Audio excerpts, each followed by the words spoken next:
आंहा मोनसे बिसास दं आंखौ भैरबकुन्द समष्टिनिफ्रायनो आंखौ रायजोफ्रा आंखौ इलेक्सन गेलेनो होदोंमोन बेनिखायनो आं दिनै रायजोनि खाथाराव आं इलेक्सन गेलेनो दिनै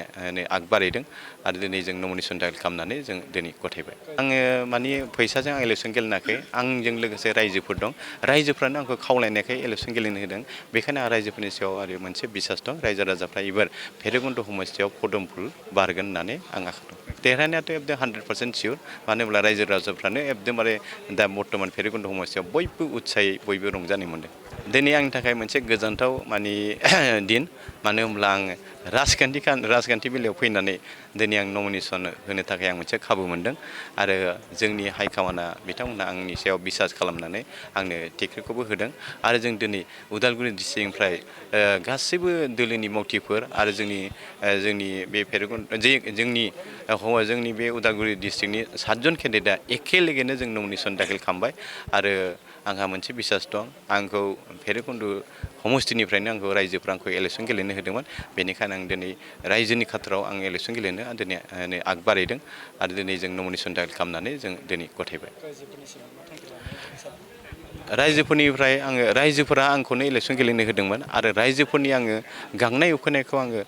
मोनफ्रोमखौबो आं सुफुंनो हागोन होननानै आसा दङ आरो जोंनि बिटिसि ओनसोलनि रांखावरिनि अनगायैबो आङो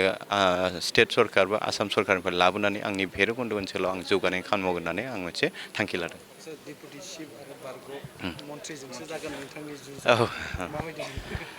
बारग' मन्थ्रिया दिनै 20 बोसोर जोंनि बे उदालगुरियाव समष्टियाव बिथाङा सासन खालामदों आरो दिनै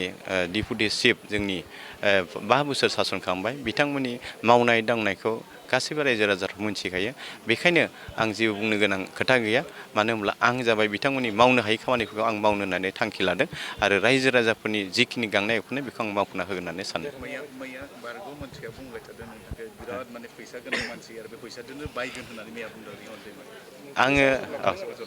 आङो माने फैसाजों आं इलेक्सन गेलेनाखै आंजों लोगोसे रायजोफोर दं रायजोफ्रानो आंखौ खावलायनायखाय इलेक्सन गेलेनो होदों बेखायनो आं रायजोफोरनि सायाव आरो मोनसे बिसास दं रायजो राजाफ्रा एबार भैरबकुन्द समष्टियाव पदम फुल बारगोन होननानै आं आसा दं देरहानायाथ' एकदम 100% सियर मानो होनब्ला रायजो राजाफ्रानो एकदमबारे दा बर्तमान भैरबकुन्द समष्टियाव बयबो उत्साहै बयबो रंजानाय मोनदों